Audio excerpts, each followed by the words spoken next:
coach Cody Alexander, author of 6 books on defensive play, joins today's podcast as we take a deep look at the New York Giants issues and how to fix them. That's coming your way next on the Locked On Giants podcast.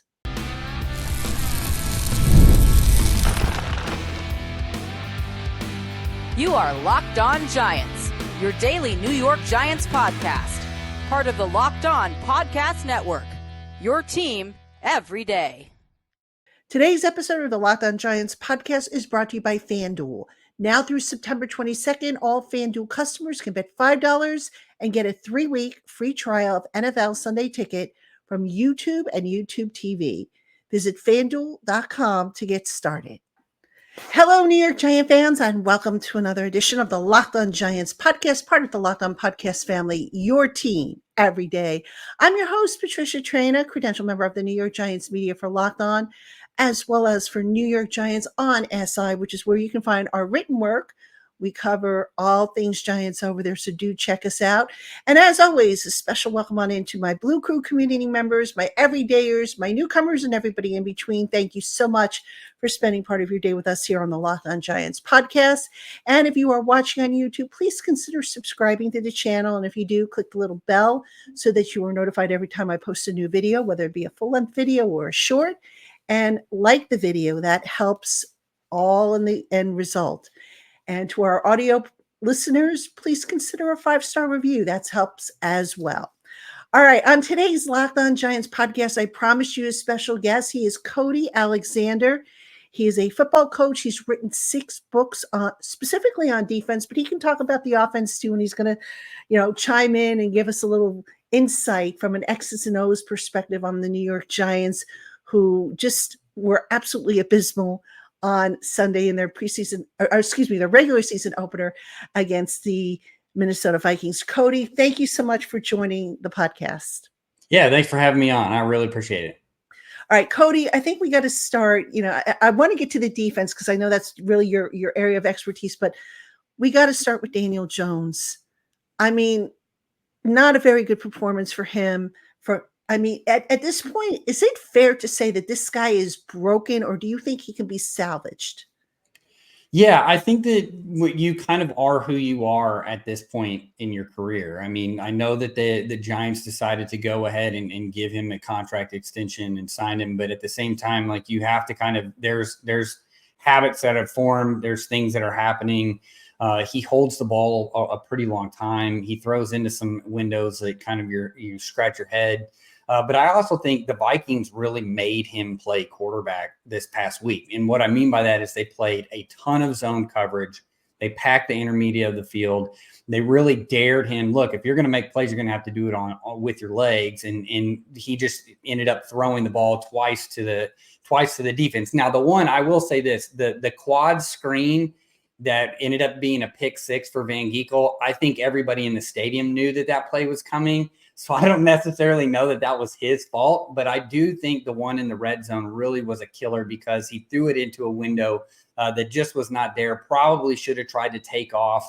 I know it was 4th down, but again, you're running a play into a loaded zone. The Vikings had a really good plan for it. So not necessarily his fault, but he had to throw it somewhere, and that's the guy he chose to. Cody, when you look at Daniel Jones, one of the things people say about him, and tell me if you agree with this or not, is that he's a one-read quarterback. You take away his first read, and that's it. That's all she wrote. Do you see that in his game? Yeah, and even when you see the snap, you can see his head. He doesn't necessarily trust his vision, and you can tell that he stares guys down. I think that you're playing a Vikings defense that has really savvy safeties. And veteran defensive backs. I mean, that was one of the things that they went out and they got. I don't necessarily know, too, he necessarily trusts his offensive line because once he locks on a guy, if that guy's not there, he's going to hold the ball for a pause and then he's going to try and bail, which is kind of what you see when you see a quarterback that has survived off of his legs, but also doesn't have an offensive line he trusts and really can't get to that second or third read. When I look at Daniel Jones, he reminds me a lot of David Carr years ago when Carr was with the Texans, came out, had loads of talent, loads of promise, play behind, a not so good offensive line, the supporting cast around him not very good, and it kind of broke him. His internal clock was off, his feel for the pocket was off. I mean, do you see the same thing with Daniel Jones? And again, from a coaching perspective, what can the Giants do to fix that, if at anything at all? Yeah, the thing is, again, he's in year 5. We're headed into year 6. I mean, they've already extended. The thing that you are at this point is you kind of are who you are. I do think that there really is something to say, especially at quarterbacks early in your development. If you are constantly gun shy because you're getting sacked a ton, you're not maybe the offense isn't necessarily quote unquote easy. They're not giving you easy throws early. They're not leaning, kind of teaching you what to do next. You can get into bad habits. And I think that's kind of what we see now, is that we have, hey, if my primary read's not there, I'm going to maybe check, see if I can't do the check down. If that's not the case, then I'm going to bail. The problem in the NFL is by the time you get there, you're going to get sacked, especially against a good defensive line. Now, this is not meant to be disrespectful towards Devin Singletary, who I think is a very good running back, but he's not Saquon. How much, and I know it's one game, but how much do you think the Giants are going to end up missing Saquon and what he brought to that offense that was so unique versus what they now have in the running game? Yeah, I think they're going to miss him. I think he's a dynamic player. He's one of the best pass catching running backs out of the backfield. He is a dynamic runner when he is healthy. Singletary is serviceable, but he's kind of the every down. He's just kind of your everyman back in the NFL. He's probably stacked right there in the average to below average in terms of who he is skill wise. I think that not having somebody that you can just turn and hand the ball off and say, we know we're at least going to get 3 or 4 yards. If not, maybe he has game-breaking talent, really kind of changes what you can do offensively. I think if you watch the Giants against the Vikings, they really had no answer for what that defense was doing. And the Vikings were really able to kind of do whatever they wanted, get them into really long yardage. And two, again, you go back to it, how many 3rd and forevers were there? How many 2nd and 20s did we see in that game? There are no calls on the call sheet for that. And then the Vikings really can get into what they love to do, which is run all of their Tampa drops and their coverage rotations on the back end. If you're Brian Daboll, who has taken over the play call at this point, what kind of game plan can you design to give Daniel Jones a semblance of a chance of having success? Or is it, just at this point, you just do what you have to do and hope for the best? Well, I think they tried to do some different things. I mean, if you really look at it, they did some quarterback run game stuff. They put, they're bringing in, Wan'Dale Robinson into the backfield, running some bash concepts, which means the running back's going one way, the quarterback's going the other way. They try to get into some empty, clear things out for him so he can see. They're trying to make it easy. I did notice there were a few times like, I can't tell if it's an RPO or a play action because if it was a RPO, he should have just gave the ball. If it was a play action, then you're kind of relying on a receiver winning one-on-ones. And so I think for what Daboll's going to have to do is find out what they can do. The problem with that is in the NFL, things come quickly. You don't want to be week 5 and be like, okay, a quarter of the games are already behind us. This is what we kind of feel like we can do. Let's go do that now. You're kind of behind the 8 ball, especially when you're in the same division as the Eagles and the Cowboys. Yeah, for sure. Now, Cody, the Giants, of course, drafted Malik Nabers. I think a lot of people were thinking that Malik Nabers was going to salvage this offense, which last year just wasn't very good. Part of that was due to injuries, obviously. A big part of that due to performance. But still, you look at a guy like Malik Nabers. Can he maybe help this offense a little bit more than what they showed last year, or is it all contingent on the quarterback and the offensive line? Yeah, I mean, first of all, it is going to be contingent on the quarterback, and then can the offensive line keep him upright? I do really think that the Vikings were just a mismatch for the Giants from the beginning. They played a lot of zone. They are very talented in the back end, veteran savvy. They did a lot of things where they were doubling Nabers so that he could high-low in him, so that he wasn't necessarily open all the time. A lot of the stuff that Jones was able to get was underneath on those really long yardage, so you're kind of getting chunk plays plays there, or it was a lucky catch like the one he threw, should have probably been picked, but he overthrew it. It goes to the receiver. I do think Nabers, as we go through this, you're going to get into situations where they're going to see man coverage, where he's going to be able to win some one-on-ones. And really, I think if you're Daboll, you've got to really examine him, how maybe move him around. The other thing that you have to really remember, he's a rookie receiver. Rookie receivers don't necessarily always hit right away.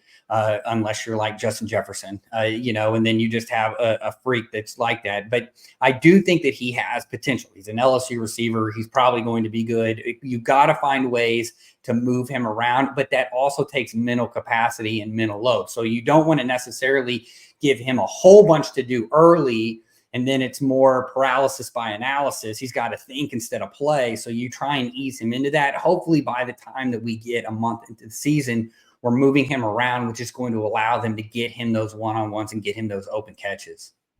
All right. Now, I realize this is just, going to be your opinion, but with Daniel Jones, already there are cries to bench the guy. Brian Daboll has said he's not there yet. He's not thinking that.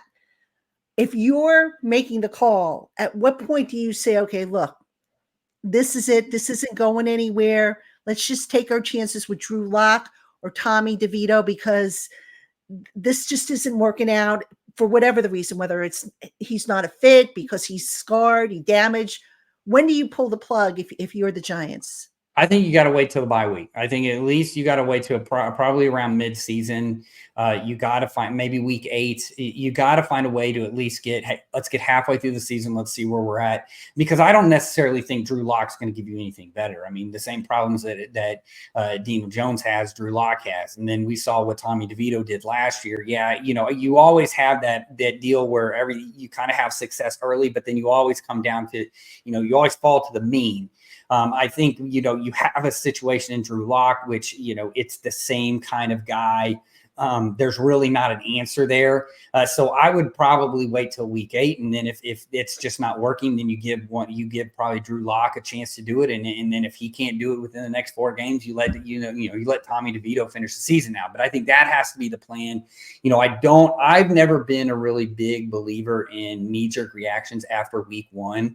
Especially after the shortened preseason. I don't think fans understand the actual limited amount of time that these coaches actually get with these players.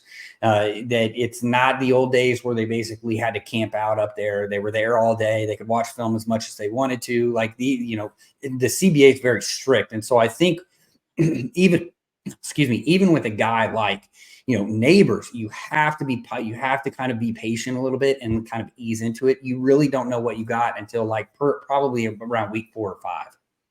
All right. Makes sense to me. All right. We are talking with Cody Alexander, author of 6 books on NFL defenses. And speaking of defenses, right after the break, we're going to talk about the Giants defense, so don't go anywhere. Hey, Giant fans, you've heard us talk a lot about FanDuel, America's #1 sports book. Well, we have something a little different for you. Now through September 22nd, all FanDuel customers can bet $5 and get a 3-week free trial of NFL Sunday Ticket from YouTube and YouTube TV. Then with a YouTube TV base plan, you'll be able to watch every regular season Sunday afternoon out-of-market game. All you need is a Google account and a current form of payment, and you can cancel anytime. Just visit FanDuel.com to download America's #1 sportsbook. Hey, Giant fans, the new Locked On NFL is here. Locked On NFL is now 2 shows every day. First, the madman, Tyler Rowland, kicks off your morning with a double shot of NFL espresso. Then stop by the barbershop for a visit with Tony Wiggins for some real NFL talk. Add in the Locked On local experts and you get unprecedented NFL insight, hot opinions, detailed breakdowns, all in 30 minutes. It's the new Locked On NFL, and it's twice a day. Make the new Locked On NFL your second listen on YouTube or wherever you get your podcasts. All right, Giant fans, welcome back to the Locked On Giants podcast. I'm your host, Patricia Traina. And coming up on Locked On Giants tomorrow, we're going to have Crossover Thursday. David Harrison of Locked On Commanders will join me as we get you ready for week 2. New York Giants at Washington Commanders. We'll give you the key storylines, the matchups, predictions, all that good stuff. Hope you will check it out. My guest today is Cody Alexander. He is a football coach, author of 6 books on defenses. And Cody, let's talk about the Giants defense. And, look, coming into this season, I think the biggest concern about the Giants, and it kind of came to fruition, I think, on in the game against the Vikings, was the defensive secondary. I want to start with cornerbacks Deonte Banks. When you look at him, do you see a CB1 just yet? I think he is on his way. I don't know if we're going to get like to stay in New York. I don't know if we're going to get a Sauce Gardner type where we're just physically just dominant top tier corner. I do think that he has the potential. Corners, it's going to be a little bit of a transition. He's going to a more zone heavy scheme, going from all cover one. I think last year, the problem with the secondary was they were young, one, but two, they weren't getting any help. I mean, Wink Martindale was running cover one on every down, any down, having them press a ton. So you really weren't able to catch your breath. So I do think that this is going to be a transition year. The corner spot for me, when I was looking at this Giants roster, and you're projecting, what is this going to look like for the season as part of what I do at Match Quarters, that was my biggest concern, was what are we doing on the outside? Because they really didn't go and get anybody. They stuck with the 2 young guys. Now, the Drew Phillips, I think, is going to be phenomenal at nickel. I think that you found your nickel. That you got a guy. He showed me flashes in the preseason that really showed it, but that doesn't necessarily translate when you move him outside. So do you? And 2, not very many guys. There's very few. McCreary with the Titans, Bowen had him last year, could play inside and move outside. McDuffie's another one with the Chiefs who can play inside and outside. There's not a lot of guys like that, though. So that would be a major concern for me going forward, is do we have the talent at corner to really hold up throughout the entire season? When you look at this Giants defense, I mean, obviously new coordinator in Shane Bowen, complete opposite of what Wink Martindale ran. Do you see a unit that is cohesive in terms of how it's put together, or is it kind of a patchwork type of quilt at this point? I think the secondary's got to get figured out. I think that's kind of the main, going to be the main issue. I do think that you have pieces in Dexter Lawrence, obviously, is one of the best interior defensive linemen. I really like Okereke, again, one of the best linebackers. I think that you guys hit on Darius Musau. Hopefully I said his name right. He follows me on Instagram, so I want to make sure I say his name right. I think he did really well in his first game out. You have guys like, I think Thibodeau and Burns are really good, solid pieces on the edge. So I think front-wise, I think you're fine, and it's going to get figured out. They're going to figure out what they want. You probably wish that you had a couple of guys to put next to Dexter Lawrence, but I really think it's going to be the back end. I think Tyler Nubin and I think Drew Phillips are going to hit. I think you're going to have really good guys. I like Pinnock. So really, to me, it's the corners. And like I said, in the game against the Vikings, you ran into a situation where offensively, it was a scheme and kind of a roster that didn't match really well with what you were trying to do on offense. And then on the other side, I mean, no one in their right mind would have said Darnold was going to have the day that he did. I mean, if you even look at it, I think he had three incompletions, and 3 of those were all pressures by Dexter Lawrence. So I think if you really look at it broad picture, that's probably not going to be the case throughout. So I think the biggest thing here is it is kind of I don't think it's piecemeal together, and I don't think it's a patchwork. I think there's real talent there. This has potential, but again, you're transitioning to a different style of defense, and the outside corners have to get it figured out. Cody, do you think that Thibodeau and Burns complement each other, or are they pretty much the same guy? Well, I think Thibodeau's going to be your online guy that's going to rush. I noticed that they were moving Burns around a few times. They were pulling him back. They were getting him off, kind of transitioning from that 3-4 into a 4-3, using him in the B gap, using him a little bit into coverage, which is something that he did at Carolina with Evero last year. So he kind of has that hybrid edge type feel.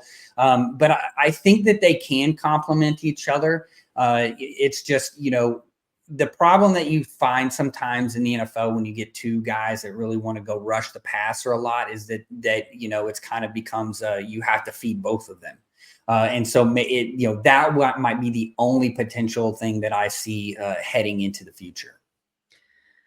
We talk about the defensive secondary being the question mark here. So obviously the onus gets placed on the front seven. It's unrealistic to expect the front seven, to pressure the quarterback every time, to get a sack every time. So that being said, what else can Shane Bowen do to protect that defensive secondary, if anything at all?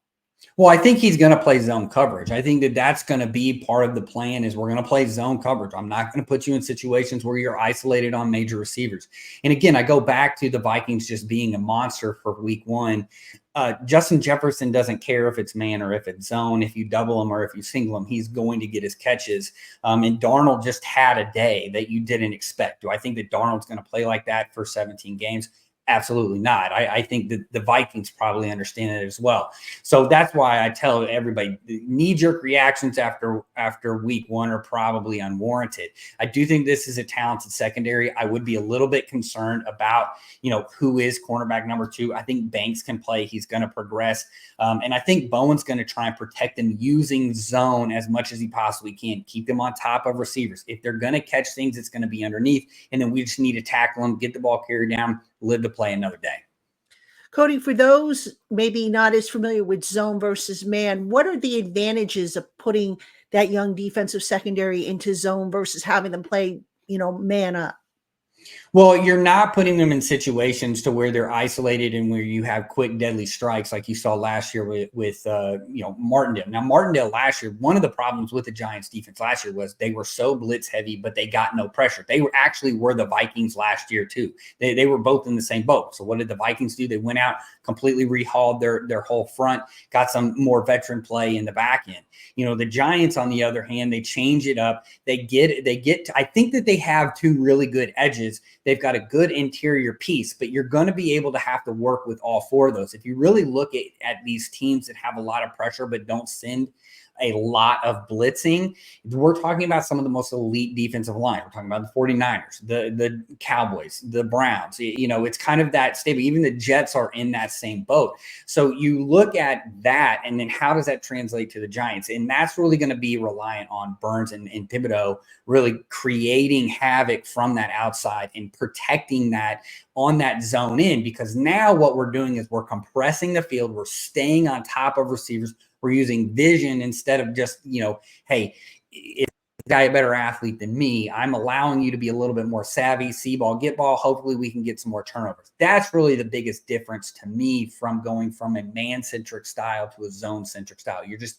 relieving a lot of the pressure on a down-to-down basis. All right, Giant fans, we are talking with Cody Alexander, author of 6 books on defenses, a football coach. We're going to talk some more about the Giants with Cody right after this. Hey, Giant fans, passion, drive, and patience. What brings home the winning trophy is also what keeps your ride or die alive.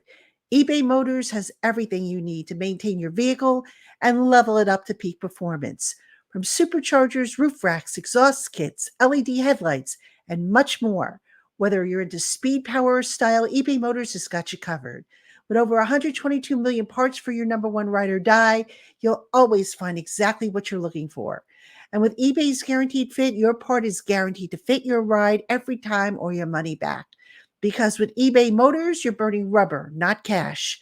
With all the parts you need at the prices you want, it's easy to turn your car into the MVP and bring home that win. So go on and keep your ride or die alive at ebaymotors.com.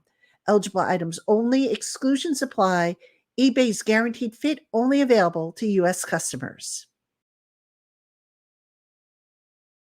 All right, Giant fans, welcome back to the Locked On Giants podcast. I'm your host, Patricia Trader. My special guest today is Cody Alexander. He is a football coach. He has written 6 books on defense. We're going to link to his author page if you want to check out his work. You can find that in the show notes, so do check that out. And you can also follow him on Twitter with his observations, not just on the Giants, but from around the league. He's at the coach he's at the _coach_A. So 2 underscores in there. Yeah, it's Sorry. a little difficult. It's my fault. My bad. So anyway, Cody, Brian Daboll, every time we in the media ask him about specifics and, the running game, the drops, the offensive line, whatever, it's always the same answer. We've got to do better. It starts with me. We got to do better. When you look at the performance that the Giants turned in week 1, and I'm sure there's a long list, but what are some of the most pressing things that this Giant team has got to fix, like literally yesterday? Yeah, the protection schemes, I think, have to be, the Vikings really were able to just get pressure whenever they wanted to and whenever they needed to. And this was a team that blitzed a lot last year, and I think a lot of this has to do, again, going back to week 1, you're looking at a Vikings team that blitzed at almost 60% of the time. What does a blitz mean? That means they were sending 5 or more defenders at 60% of the time. That was unheard of. And it was even more than what Martindale was doing last year with the Giants. And so what you're doing in week 1 is you really have no idea what you're going to get. So if you look at what the Giants had planned out, it was a lot of short passing game on a lot of cover 2 beaters on the long yardage situation, because that's what the Vikings do. Then the Vikings come out and they really played a lot of base defense. They played quarters on almost half of their snaps. That's something that they did not really show last year at all. I don't think that's another thing that like a lot of fans and pundits don't understand. It's like a lot of times the call sheet's very, very curated. So when you come out and they're not doing what you thought they were going to do, now that completely flips what you're going to do. It eliminates a lot of the play calling. So I think the biggest thing for me is finding a way to protect Daniel Jones, to at least keep him upright, and then ease him into finding easy ways to get him easy catchable balls. Maybe it's bringing guys in front of him, more crossing routes, getting guys in situations where they can create some yak. So, yards after catch, those are kind of the situations that you want to look at. I think they have a good plan. I mean, they try to go 13 personnel, try to go 12 personnel, bring people in, kind of isolate the receivers outside. They just ran into a situation where the Vikings were able to handle it. So for protection schemes, you got a second-year center in John Michael Schmitz. You got a quarterback in Daniel Jones who struggles with post-snap reads. How much would pre-snap motion and shifts maybe help with setting protection schemes? Yeah, I'm a big believer in pre-snap motion. And I think we're at the point now where if you are not using it all the time, then you're really kind of missing out. There's a lot of data that you can get pre-snap. I think you look at the best offenses in terms of what they're doing and the usage that they have with pre-snap. And the best examples of this are probably the Dolphins and the Chiefs. The Chiefs don't necessarily use a lot of cross motion or quick motions. They use a lot of like coverage ID indicators. We're going to motion Travis Kelce really slowly to the box, get into stack, see if they change their coverage leverage, just so that you can give a quick little data point for a guy who maybe is really just a half field reader. Hey, on this half of the field where our primary target is, this is the coverage we're going to get, which means this is where the ball is supposed to go. Then you use quick motion to get people to move out of the way, right? We want people to plus themselves, right? We're trying to move people out of the way, create space on the other end. And so I think that those are things that you can add, not just tight end trades to trade the line. I think, too, the problem that you run into now with teams that are running a lot of cover 2 and a lot of quarters like the Vikings were doing is that a lot of your across motion stuff doesn't really change it. It's an even shell. So they've got 4 guys in the back end. You're not changing anything for them. You're going to have to do different things on the front end. You're going to have to get into bunches. You're going to have to get into stacks. You're going to have to get them out of their comfort zone of just sitting in that shell defense. And then now you help Daniel Jones kind of see where the space is and really alleviate that some of the pressure on him post snap. What about, keeping Daniel Jones to like a half field type of quarterback? I mean, does that maybe help him? Because, he just, like we talked about earlier, he locks in on one guy. He just doesn't see the field as well as he probably should at this point. Yeah, and I think that that's probably what you're going to have to do. You're going to have some sort of a man indicator and a zone indicator side. Is it, okay, we're going to have some sort of a motion to give us a man or zone indicator. Once we see that, then you are going to then have that side of the field that's the man side and the zone side. And that's a lot of how college offenses are built. And so I think you're going to have to Daboll's going to have to go back to his college days of kind of how are we going to structure this and run more of a, quote unquote collegiate style of offense offense, and then use things that are best practices that work, like pre-snap motion, getting into 12 personnel to get kind of that safety down, so then we can have more opportunities down low. Run your cover 3 beaters when we know we're in 12 personnel, things of that nature. I think that the problem with that is the more that you start running Daniel Jones, the more quarters you're going to see. So now we have to start bringing out our quarters beaters. We have to start maybe taking some deep shots down the field, things of that nature, to kind of loosen up that defense so that we can kind of get him going. Cody, I want to end the podcast on a positive note. When you watched the Giants on Sunday, it wasn't all bad. I mean, it was mostly bad, but there were some bright spots. What can Giant fans maybe look forward to seeing more of that you think was very promising, very encouraging on both sides of the ball? I think your draft this year, your defensive draft this year, I think it's something to be very excited about going forward. And really, I think your draft just in general, I think Nabers is going to be excellent. When you look at it, you've got a starting linebacker that you drafted in the 6th round. You've got Tyler Nubin, who should have been a first-round draft pick. He's going to be one of those where you look back and we're like, how did he slip out of the first round? I think he's going to be excellent. He's only going to get better. He's a downhill safety. I think he fits really well with what Penix can do in his toolbox. I think Drew Phillips, anytime, especially in this defense, that you can get an elite nickel, and I think Drew Phillips can transition into that. So when I look at it, what are the positives that you have from here? I think those, especially in the draft situation, I think that you have an opportunity to be really excited about your draft this year. I mean, even Theo Johnson, even if you want to go look at the tight end, being able to play, he's a starter as a rookie, give him the ball a little bit more. I think that you can find some ways to look and be like, okay, the future's bright. And then also just remember, you have one of the best interior defensive linemen.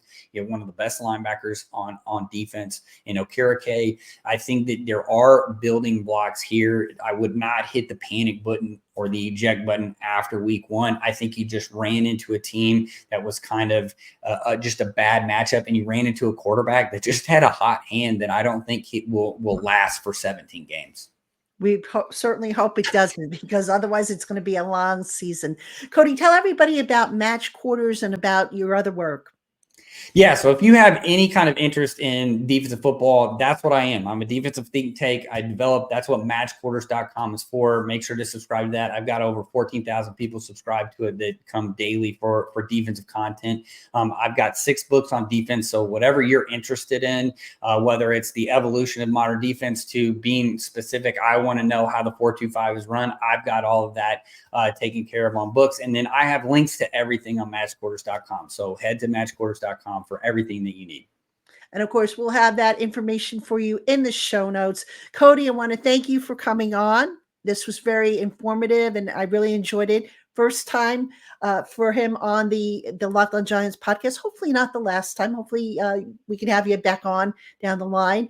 Giant fans, I want to thank you for tuning in and spending time with us. Don't forget, tomorrow is Crossover Thursday. I'll be on with David Harrison of Locked On Commanders as we get you ready for week 2. Don't give up the ship yet. Yes, Giant fans, it's got to get better. It can't get any worse. So hang in there with us. For Cody Alexander, I'm Patricia Traina. Giant fans, we'll see you tomorrow.